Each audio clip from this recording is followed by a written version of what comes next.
All right, thank you. So we'll pass the mic when as we go around the room. So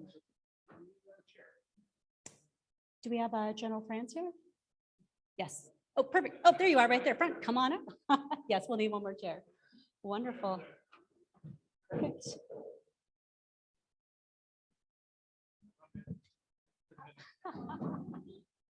Perfect.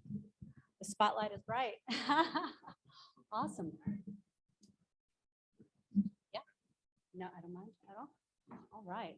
So what an incredible panel we have.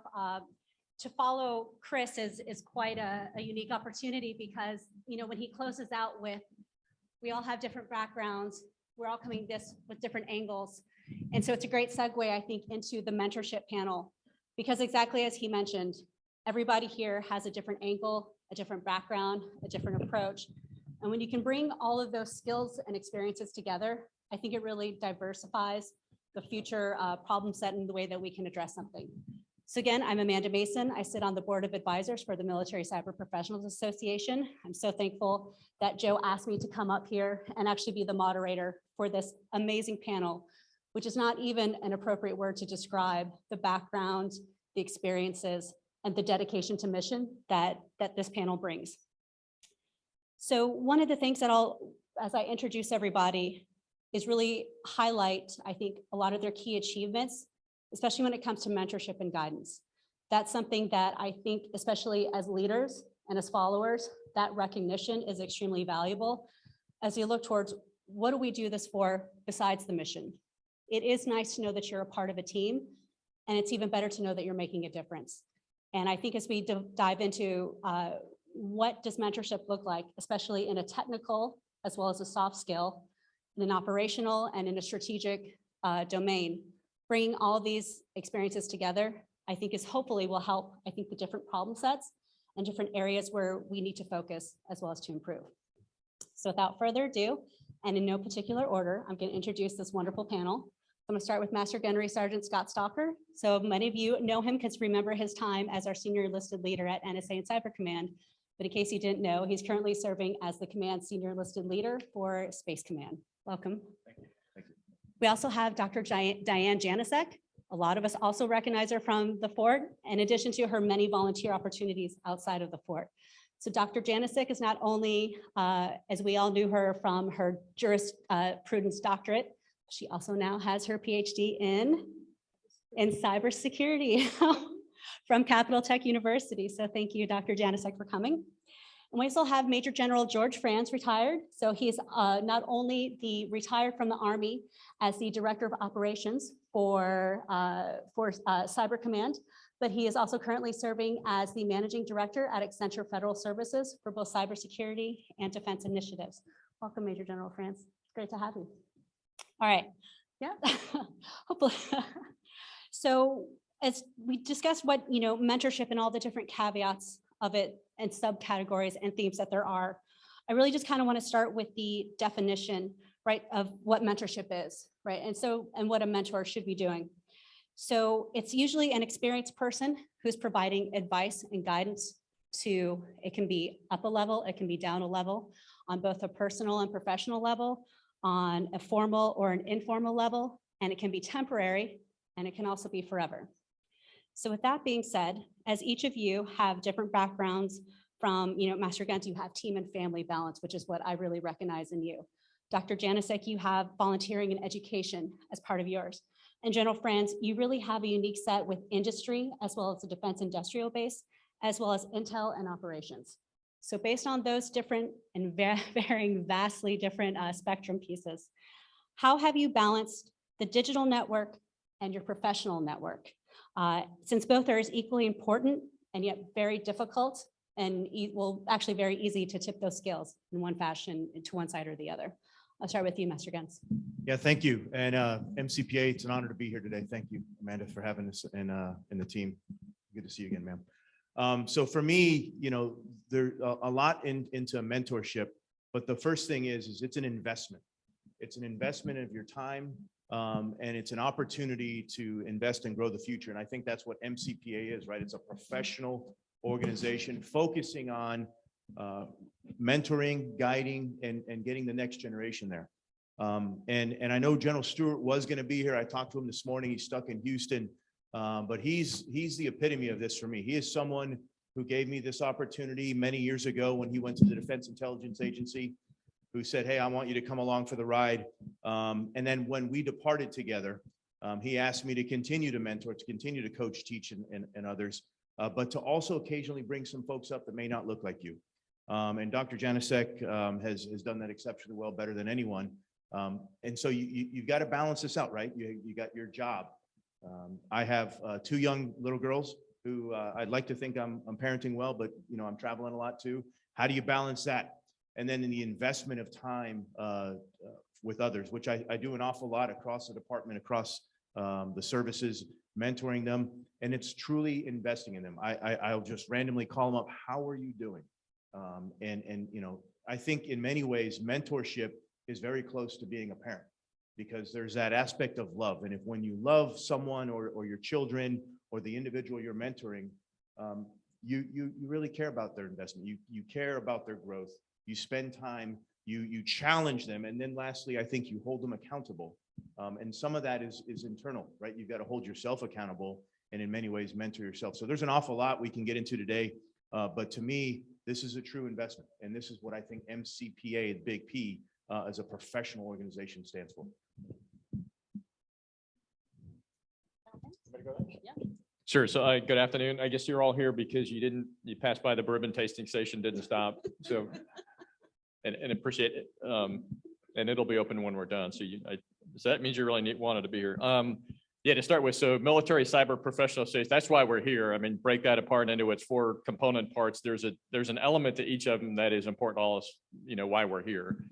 And so from a mentorship perspective, I'll give it, as the introduction said, I've gone from being a U.S. Army officer to being somebody who is now a business person. So I now do both mentoring and menteeing. I mean, what I found, day one joining, multinational corporation, I'm not an MBA. I don't have 40 years of business experience yet. As an experienced hire, you're put into an business organization, you're expected to have, apply judgment and provide recommendations. And it's a little bit humbling to go in and realize you really have no idea what you're doing. They understand the mission, understand what DoD does in cyber, but when you sit in a meeting, a business meeting with folks who are the equivalent of 3 and 4 stars who've been doing it, it's kind of like going into a meeting with Jen Akasoni or General Fogarty. They already know what the problem is. You don't have, 2 seconds into the briefing, they've already figured it out. The finger Fitzengespiel, and then they're given guidance. It's the same way on the business side. People who have done it, young or old, it's a different set of skills. It is a profession. Again, another part of the P in profession is not just military, it's the business component. So I think balancing where you are a mentor and where you're a mentee, particularly as you transition and go through different phases, that's an important thing to consider. And so, I'm able to mentor in some cases. I'd like to mentor transitioning veterans or mentor folks who are still in the military. I mean, I have background to be able to do that. On the flip side, having to go out and find mentors and ask questions and kind of be humble in terms of, okay, here's what I don't know. It's all about being a better professional. And so you're going to be playing both roles. The other thing that I not newly discovered, but particularly in the cyber and to an extent in the intelligence profession, you're going to be both mentored and mentee regardless of position. I mean, a lot of the technical expertise, the real skill is not about age, it's about recency of experience. So I would never, hope to attempt to mentor somebody technically, an operator on a technical thing. They have mentors who are technical mentors. So there's roles for everyone to play, whether you're old or young. You have a part of this story, either as a mentor to an older person who needs your skill and understanding around a technology, around a way to approach a problem differently. And that's obviously what we try to value at CYBERCOM, and at NSA is the mentoring of younger folks who have a better way to solve a different approach. That's part of the mentor-mentee relationship as well. And so I would say, again, play your position, and there's multiple positions you can play from on both sides of that mentor-mentee coin. Is Chief Master Sergeant said, and it's a commitment and it's a relationship that you have to build, and it has to be a deliberate effort to do that, either physically or virtually. I found that we've gotten better at managing both, particularly with COVID. But if you aren't willing to invest the time and commitment in doing like anything else, it won't be done well, either as a mentor or as a person being mentored. You're a professional, it's a commitment. You really do have to spend the time and the energy and get to understand, the person with whom you're interacting on both sides of the relationship. And so you're here, again, this is the great thing, things like this MCPA conference let us do is come together. It's an opportunity to anchor around and get some momentum around things like the mentorship. And I won't say post-COVID because we're not post-COVID, but as we get to more physical and we start to come out and into the changed environment, this is kind of a rejuvenation of what we're trying to do. Dr. Janosek? Hello, everyone. Is this working? I think so. Okay, so I didn't realize at the beginning, if you guys were here, that we're going right into the panel. So I'm sorry, I was fidgeting behind you when you were talking. So I'm Diane, and thank you, Amanda. Thank you, the Military Cyber Professional Association. I'm very honored to be with these two colleagues, both very esteemed in their own right for sure, and very well respected. I also want to thank Capital Technology University, where I got my degree from, but because they've been so supportive of the Military Cyber Professional Association for sure from the very beginning. So very grateful for that. So I think most of you, I think we're here at the last session, and the last session right before one of those closing slides, it was said, "Shall we play a game?" And I thought that everyone giggled when they saw that. But so I think what we just heard the general mention was, why are we all here? And we all are playing this game of life, right? And we all want someone to give us the tricks and the, behind the scenes and, what's going on. And so I think the one thing that I think that has helped me kind of help other people, or that I've been a beneficiary of from others helping me, is we all care.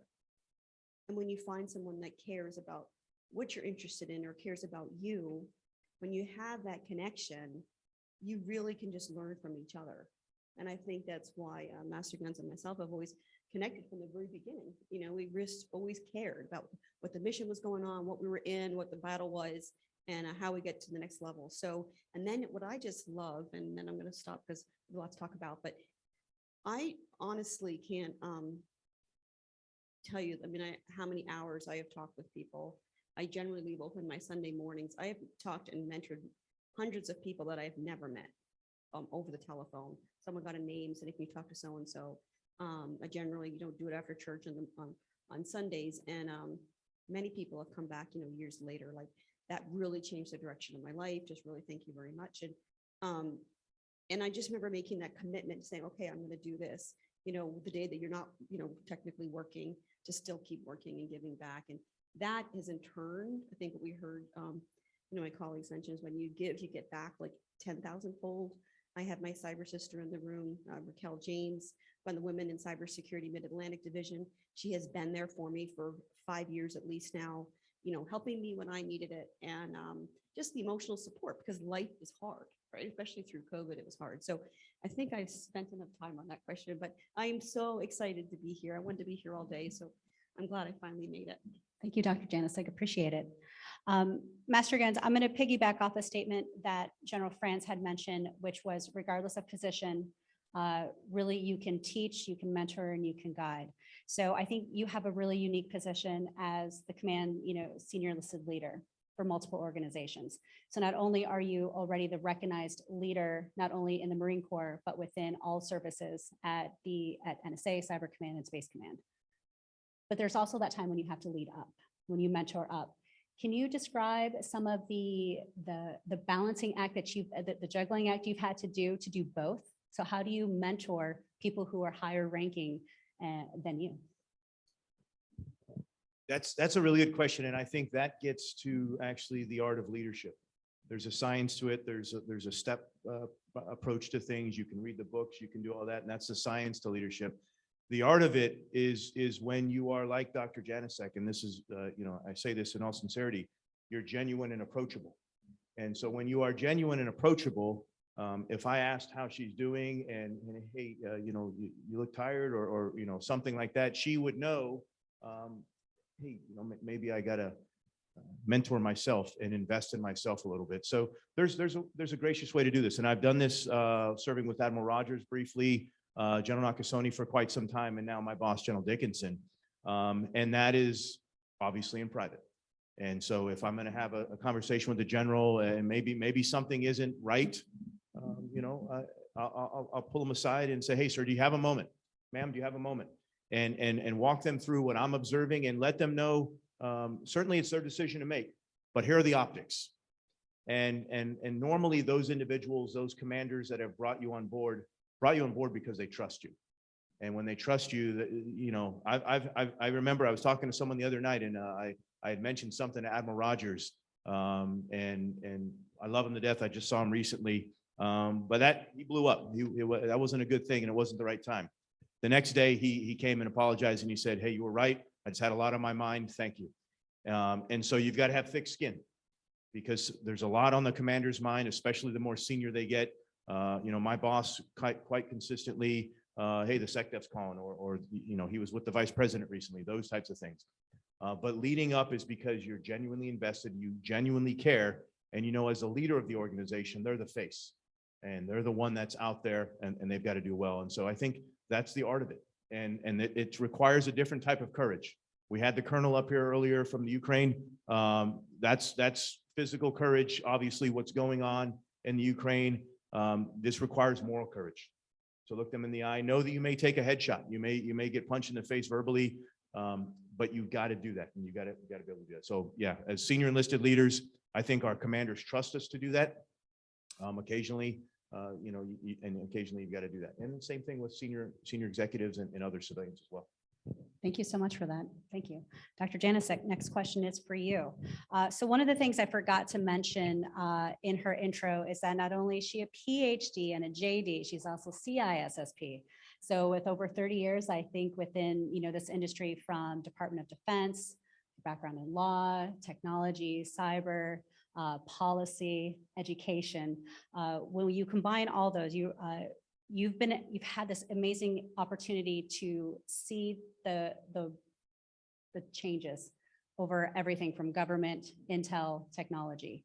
So based on all of those experiences, what has changed, what stayed the same, and how do you recommend we maneuver through these changes? Technology changes or leadership changes? For every, yes. Okay. So if you interpret her question, she's telling you that I'm old and I can't keep a job. So take my advice with a grain of salt. Okay. So I think there's, as you're going through life, and I'm sure we all remember, when we were 18 and starting college, and it was intimidating, and then you go to the next thing and that's intimidating. You start the next thing and that's intimidating. And but all the way through, you've got to believe in who you are. It just happens. And I remember my daughter she's 21 in college, and she was talking with her roommates, and she was like, yeah, Mom, we keep saying, we got to keep proving ourselves, if they go to a new class or to have a new job or whatever. And I said, yeah, that's right. You're going to be doing that for the rest of your life. You got that art and the science of doing that. So, but that's what I think I have seen throughout my career, especially the changes in even just the gender diversity. So I also served at the Pentagon and at the White House, and I was very often the only female in the room. And but it doesn't change who you are, right? You got to stay confident, you got to stay genuine, and it's okay to be nervous, but keep moving forward. So I have seen tremendous amount of change in the environment and how we approach things, and even how we look at things. Even the word, it's vernacular of teamwork and collaboration. Well, it didn't exist too much. It was like, that really wasn't around. We used to use those words, and it started out was, remember the IPTs, we're going to create an IPT, and then that started using the buzzword there. And then it kind of just grown into saying, hey, we all have skills. And I think the reason why I can't keep a job, is because I keep layering on, additional skill sets to just be the best I could be in terms of serving the nation, which is why we're all here. All of us care. We all want to serve the nation. We all want the stronger, common defense, we the people. So I think as I've gone through the years is just know who you are. That's the most important, to be confident, and then be able to give and show people who you are and make that so vulnerable. So we've heard about, you have to say something, just the timing has to matter. But, just know who you are and be confident. And if you get blowback, just accept it and move on. So I think we've all dealt with, hard challenges, especially resiliency. But all I have to tell you, the cyber community, and people have heard me say this before, is amazing. They are so open, so collaborative. They want to help. And I'm sure you've seen this in industry too. They realize like, well, what's the problem? What do we got to do? Pull up our sleeves. There's so many different talents that are needed because it's so complex and ever changing that we can't compete with each other. That's what I think I've seen. The greatest change that I have seen is the stand up of the cyber, just the community and the skills that are needed in terms of that space, but it's the people.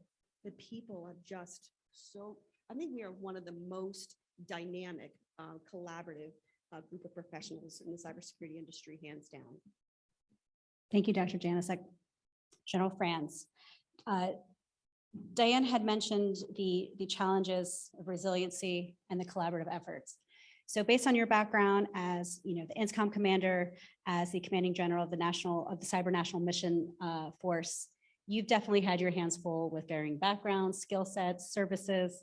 I think you've mentored 325 intel and information specialists from 17 NATO countries in support of operations in Afghanistan. Quite a challenge there. So with that, how did you bring together all those people of different backgrounds, skill sets to accomplish the mission? Okay. It's a good question. So I kind of would separate the answer into leadership versus mentorship.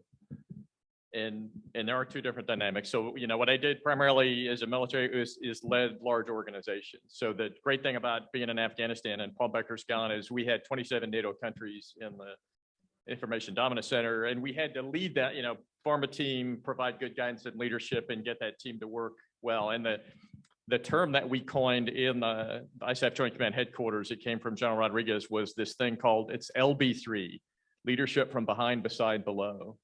And the notion was if we were working with NATO countries, we were working with the host nation Afghan, and it wasn't, you can't always be the American in front leading like we would normally lead. If you're trying to build a coalition, a group of the willing, and you're trying to empower everyone, there's an element of leadership, again, in all aspects. It's quiet, it's behind the scenes, but it's still achieving the same result.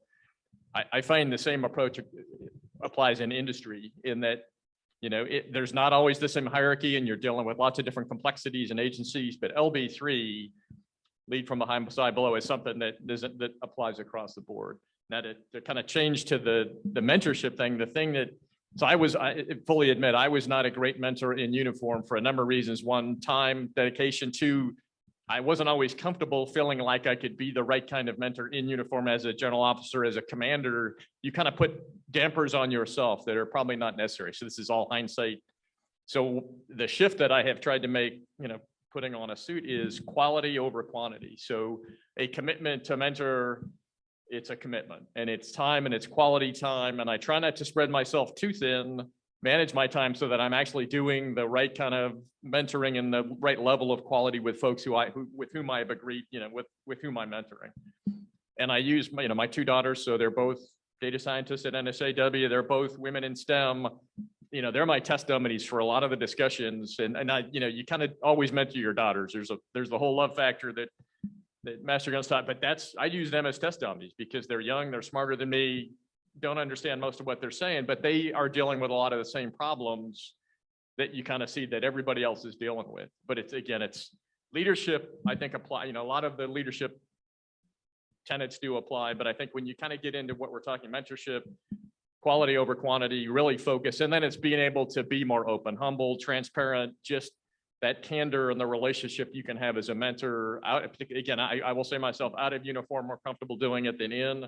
I wish in hindsight I had done better, folks. There are a lot of folks in uniform who do it a lot better and actually have figured that out. I never did. But again, MCP, this kind of organization is kind of what allows you to continue to hone your skills. We're all ready, willing to learn and do better.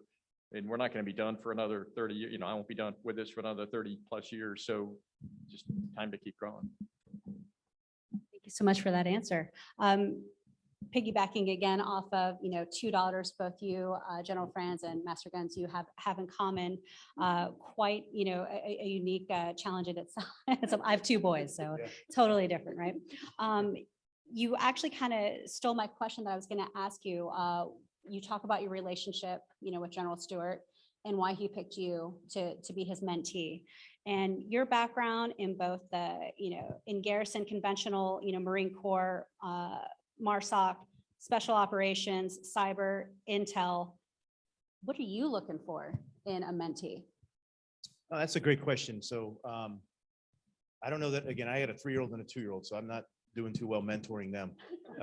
They kind of run around and break things.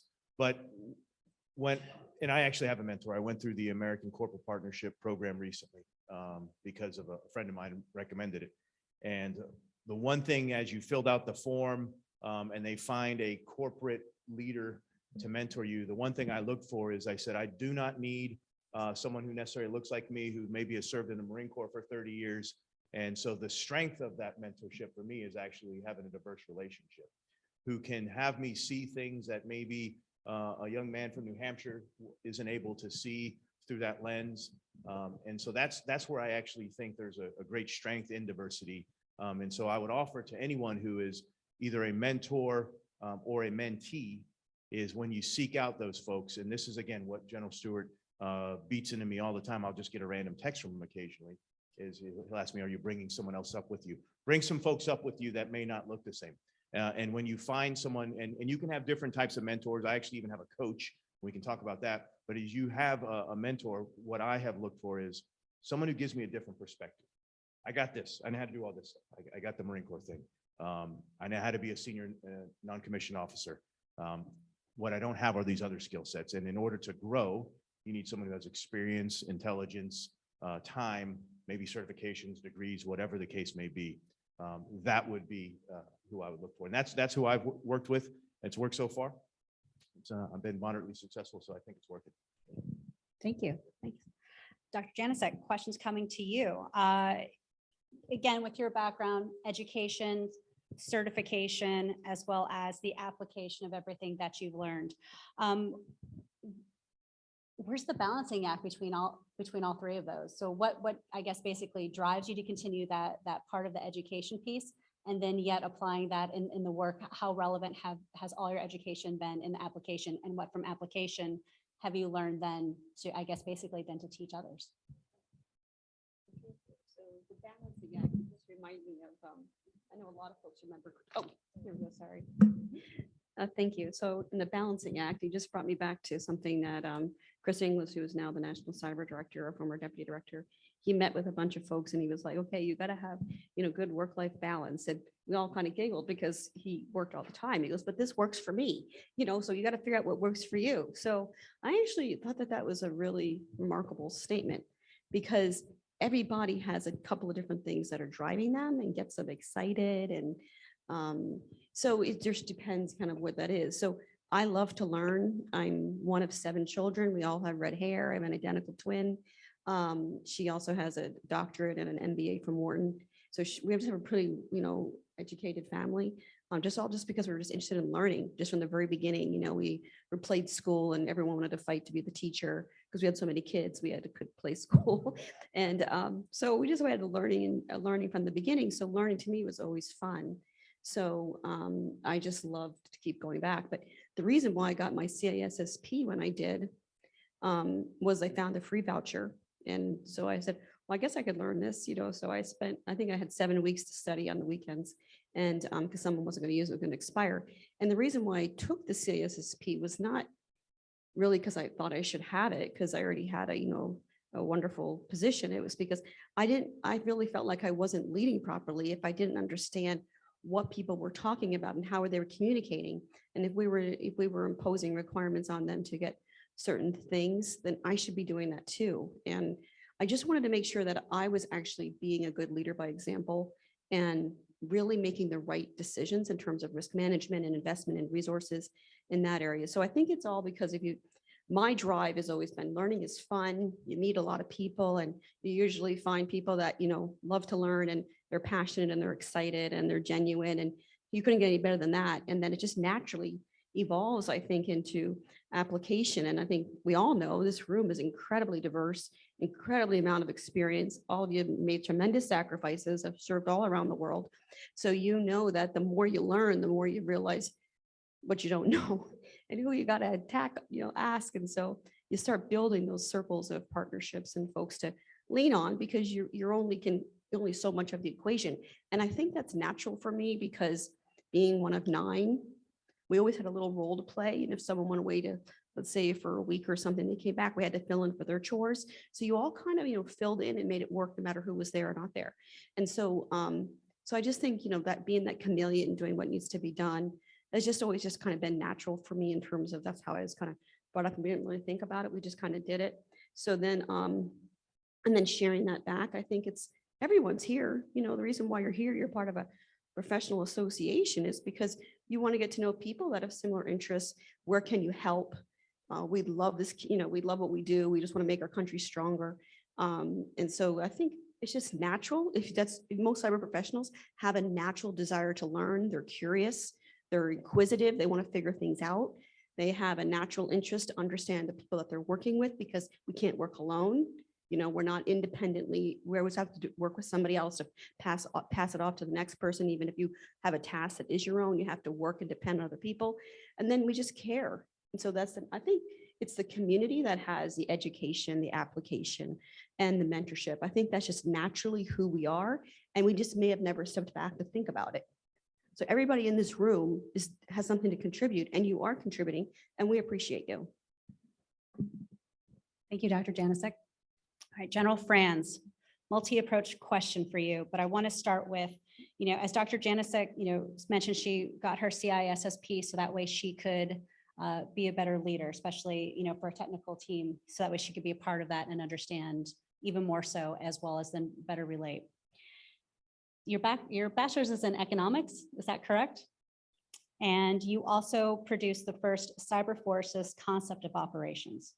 Like you, I think many of us find ourselves to create something that hasn't been done before.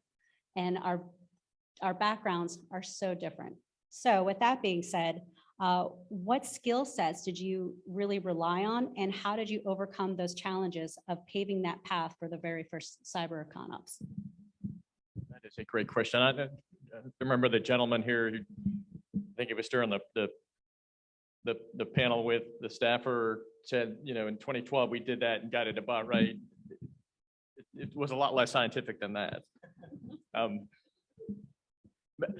So you hit back, so background in economics, but I also have gone through, my military education, not schooling education, was useful. So I went to Command General Staff College. I went to the School of Advanced Military Studies, which is the Army strategy planning school. And so I think that SAMs and SAWs and the other military, they don't teach you military doctrine and planning. You have to know that to get into those courses. What they do is teach you how to apply them to solve more complex problems differently.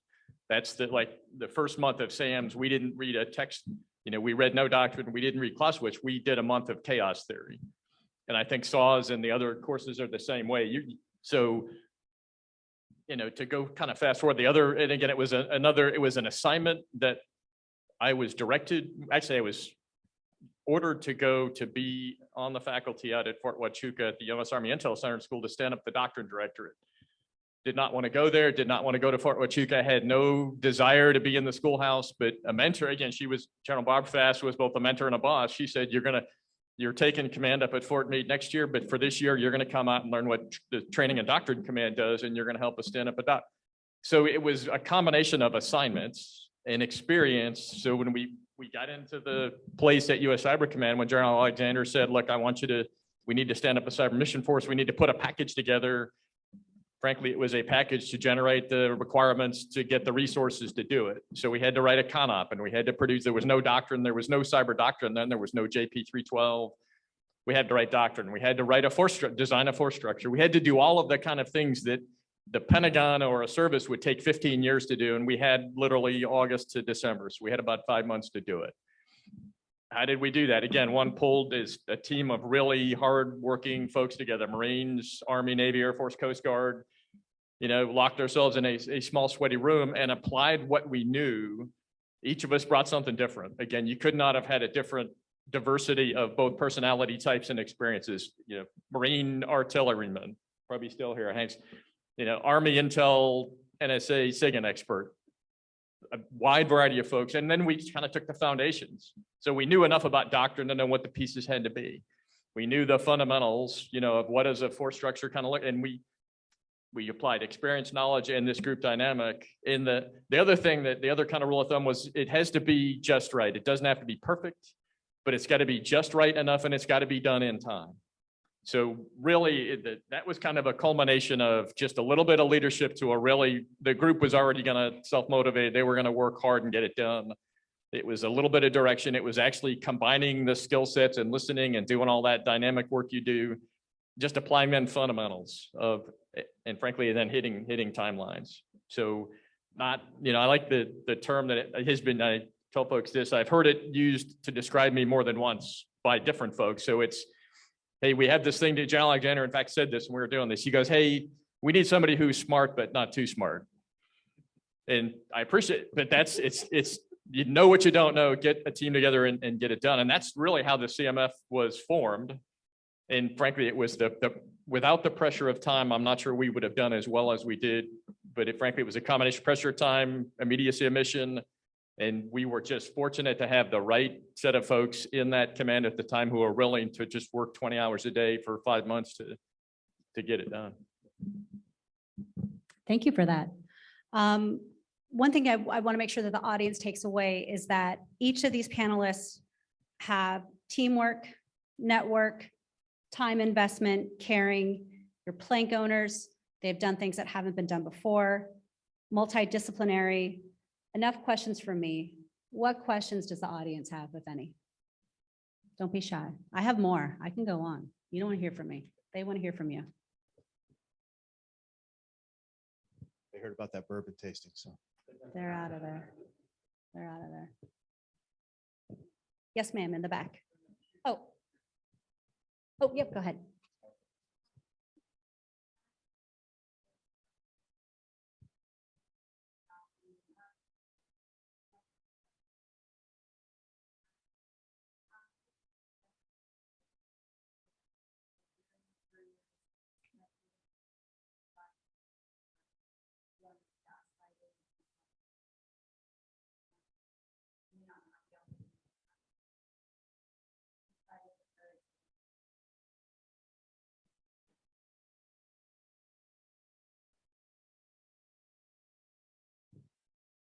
I'll give it a shot, and I'll be the leadoff hitter here. So, for me, I think in this cyber field, if you believe that you're the smartest person in the room, you're instantly wrong. And what I have learned is being humble and spending time with those that may be a brand new lieutenant, a brand new lance corporal, a brand new high school intern is where you need to be as a leader in order to understand truly to be relevant. I think you mentioned that, General, to be relevant in this field. As it comes to toxicity and those types of things, what I would offer is if you are a junior employee and you're experiencing that, you've got to find the leader in that organization that genuinely cares. And I would hope that would be us three in our organizations where we're at.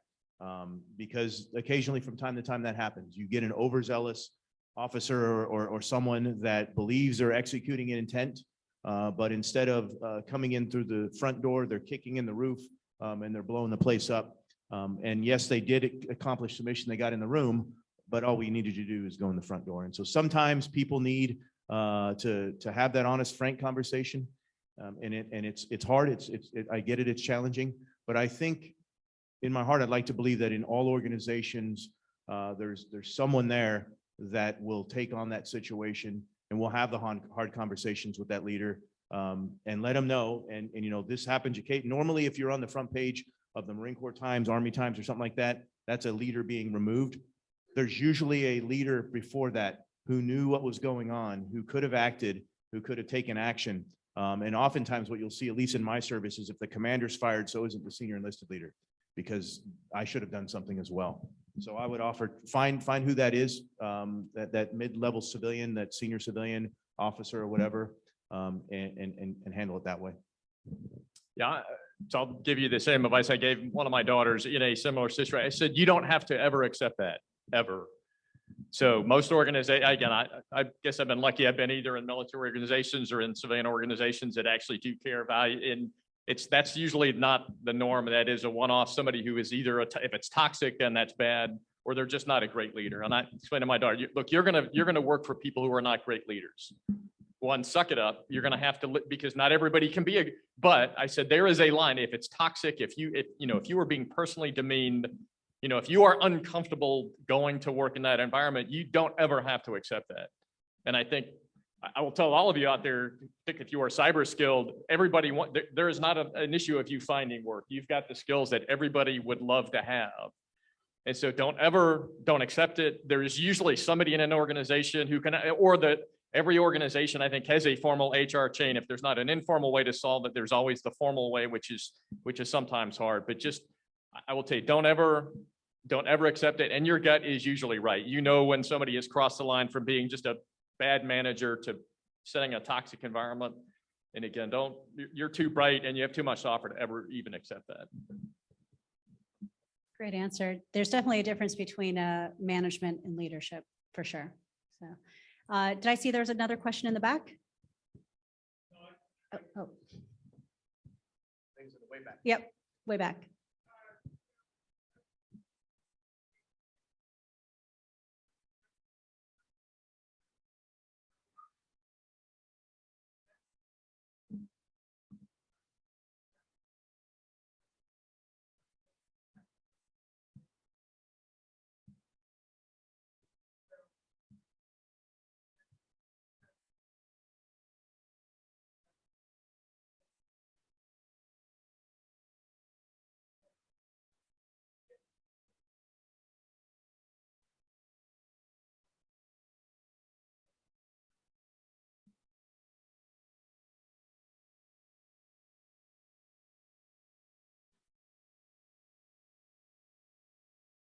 I feel like that's when we think about, yeah, go ahead.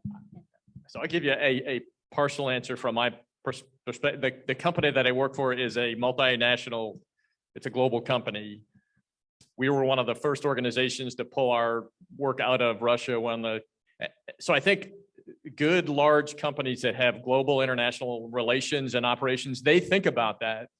And they care, and they actually, I mean, we are in meetings where we are trying to address kind of the messaging and what information is being shared between, different governments. So on the commercial side, that does happen, particularly in companies who, again, have to work across multiple countries. And I know some of the work that we do and other folks here do is targeted around understanding what the misinformation is across multiple countries, State Department, the Global Engagement Center.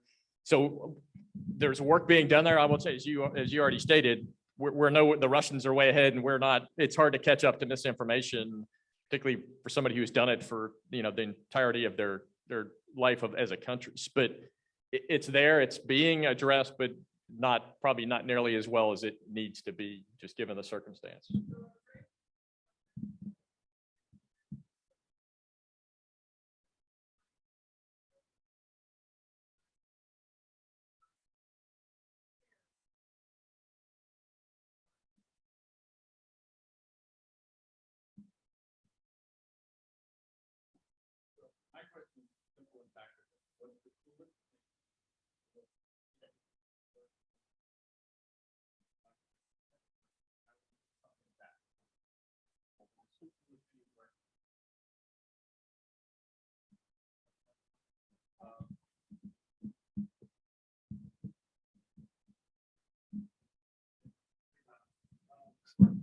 One of the coolest things I learned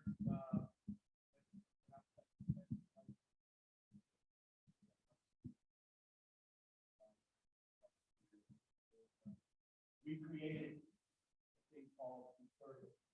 I was many times.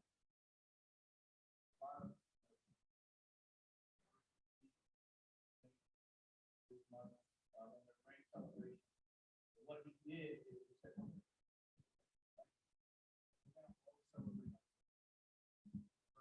work since then, but tried to incorporate this idea. We all bring value collectively. I was many more. I'd love to see more.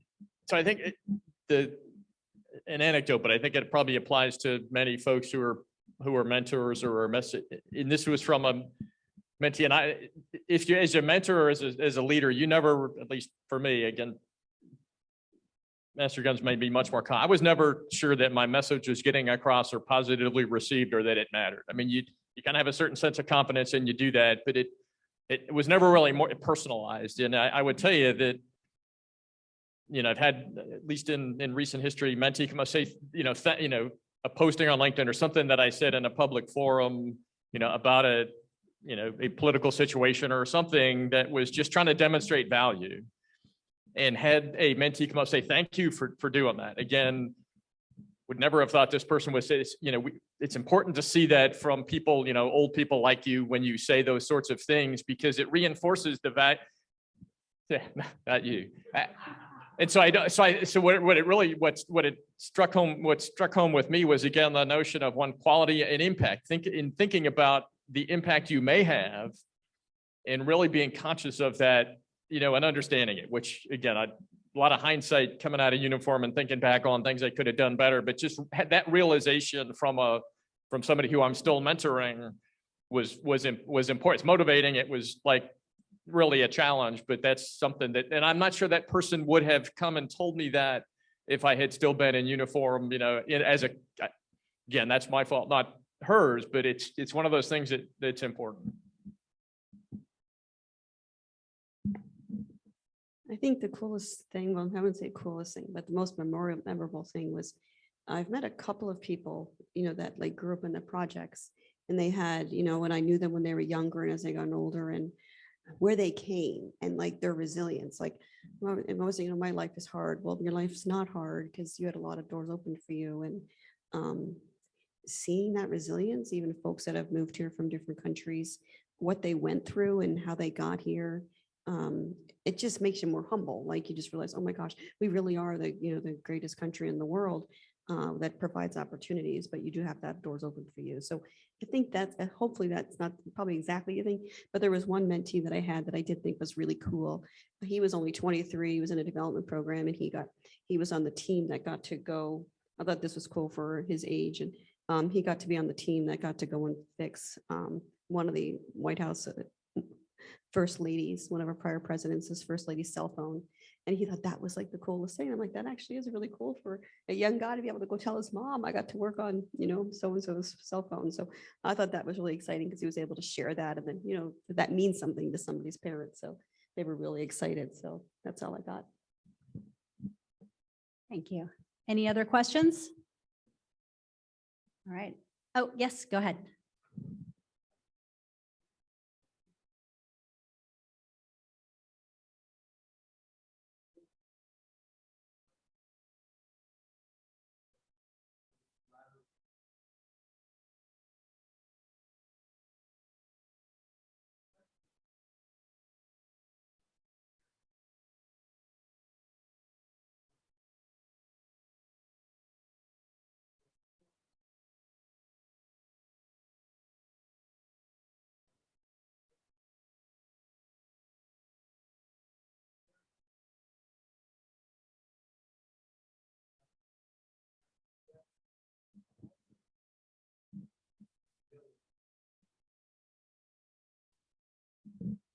I think the first thing you got to do is invest in yourself.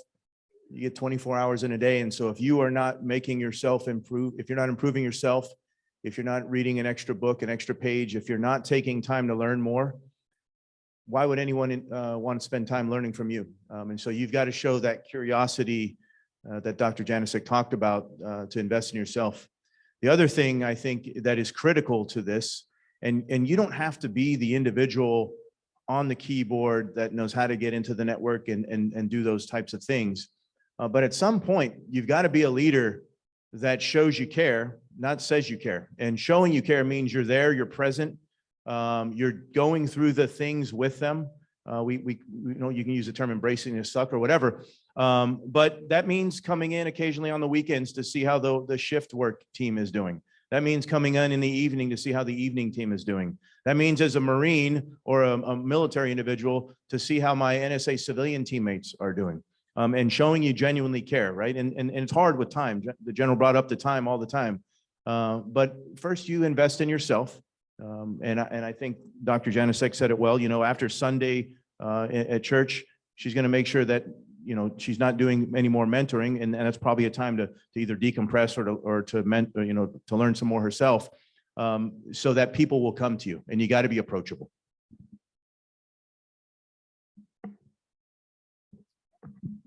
Anything to add, sir? I would never. Fair enough. So with that, I'll actually ask the last question, because I think as we talk about approachability, trust, caring, then comes the value of a recognition of your support network and of your team. So Dr. Janosek, could you elaborate, especially with your position, that value of paying everything forward? Thank you. So paying everything forward, we actually heard from the general about leading from behind, beside, and below, if I can read my own handwriting. And then we also heard about e pluribus unum. E pluribus unum, there we go. He says it better than I do. So in Together We're One. So what Amanda and I were thinking about as part of kicking off HammerCon, the first annual, we know it's going to be amazing and keep growing. We're going to need a bigger and bigger campus and facility because it's just going to grow. We already know. What we're thinking about doing is celebrating cyber colleagues, so the CCCs, and taking different opportunities to post on social media who are cyber colleagues, all they have to contribute. I feel like I get a lot of recognition and I don't need any more recognition. I want to be able to give back, truly give back. So I think we're going to start that. And we'll take nominations and we'll just start recognizing people throughout the time, because there's just so many people that have helped me. I know there's people that have helped you. I think that's just a nice shout out, because you just never know, when people need it, and it really helps them. So take a look out for that, celebrating cyber colleagues. I don't know, we could use your term if you wanted to. The e pluribus unum. It's on your nickel. It's on the nickel, so we could do that too. What do you guys think about that? Like that, yeah, okay, great. I mean, everybody in this room deserves to be celebrated for sure. So that's something that we'd like to kick off, and we'll start after this conference is over, and hopefully you'll be somebody will nominate you and we'll put you forward. So we want to recognize all the contributions of this amazing community, people that have helped us all the way through, and it could be someone that, did something for you that wasn't necessarily technical. And so on that, we wanted to end on, I think we also we just heard just right. Was that your terminology? Just right, getting it just right. So there's someone that we wanted to recognize today for getting it just right. So we just talked about celebrating cyber colleagues. Those are the 3 C's. We also heard from leading behind, beside, and below, the 3 B's. We also have the L3. So we want to recognize someone for all the work that she's done for the L3. And how many L3s have there been? 100. You sure it's not 200, Christine? No, 100. So imagine the amount of work that went into creating, getting everything done, getting the connections, now having the own internet. So she is someone that truly leads from behind, below, and beside, really helping move the Military Cyber Professional Association forward. So we have a gift. Cal, did you want to come up too? So we have a gift from the Women in Cybersecurity Mid-Atlantic affiliate. So Christine offered a table out to our affiliate, which was really awesome. So Raquel's been manning that table. She's also from our military herself. And it also has some goodies in there from the National Security Agency. So Christine, if you could come on up.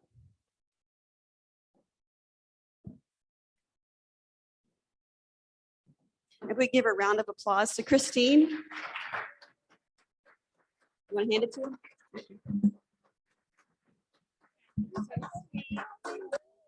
Congratulations. Thank you.